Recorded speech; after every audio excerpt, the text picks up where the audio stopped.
Hugasan mo yan. Sabunin mo yan.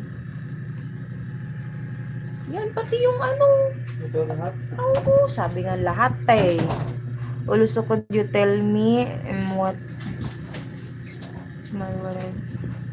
marijuana is a kind of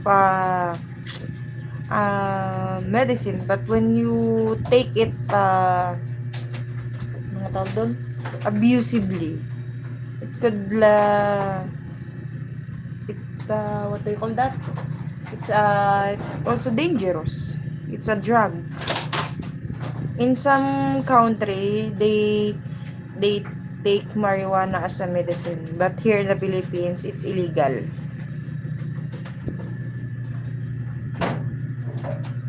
That's an illegal drug. So don't take it. If someone offer you that, don't take it. That's bad.